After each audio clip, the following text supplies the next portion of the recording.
यी कार्यक्रमको अन्तिममा यो उद्घाटन कार्यक्रम मात्रै तालिमको हाम्रो सुरुवात छ। उद्घाटन कार्यक्रमको अन्तिममा छौँ र उद्घाटन कार्यक्रमलाई समापन गर्दै आफ्ना विचार आफ्नो भनाइ राखिदिनु हुने आज उद्घाटन कार्यक्रमका सभाध्यक्ष तथा मोहनियाल गाउँपालिकाका रोजगार संयोजक आदरणीय एकेन्द्र भण्डारी सरलाई उद्घाटन कार्यक्रम समापन गरिदिनु हुन हार्दिक धन्यवाद। एक महिने ब्युटिसियन तथा इलेक्ट्रिसियन तालिम उद्घाटन समारोहका प्रमुख अतिथि मोहनियाल गाउँपालिकाका अध्यक्ष कार्यक्रमका विशिष्ट अतिथि मोहनियाल गाउँपालिकाका उपाध्यक्ष आदरणीय प्रमोद साहुजी, कार्यक्रममा अतिथिको रूपमा आसन ग्रहण गरिरहेका त्यसै गरी मोहनियाल गाउँपालिकामा कार्यरत सहकर्मी कर्मचारी साथीहरू,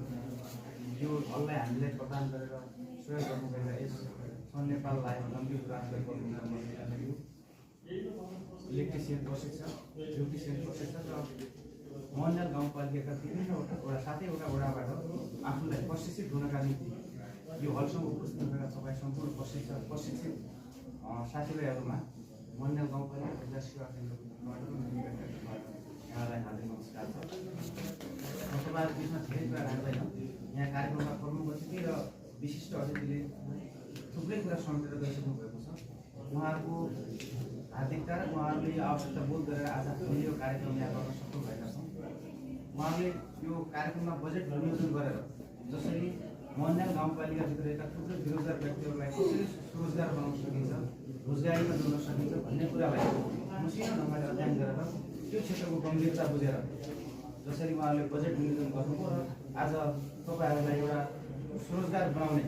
उद्देश्यतर्फ उन्मुख गराउनुभयो, त्यसका लागि हामीले उहाँहरूलाई हार्दिक धन्यवाद पनि गर्नुपर्छ। र अर्को कुरा तपाईँहरू यहाँ जसरी प्रशिक्षित हुन आउनुभएको छ, जसरी तालिम सिक्न आउनुभएको छ, यसमा बिरलै होला कुनै पनि स्थानीय तह होला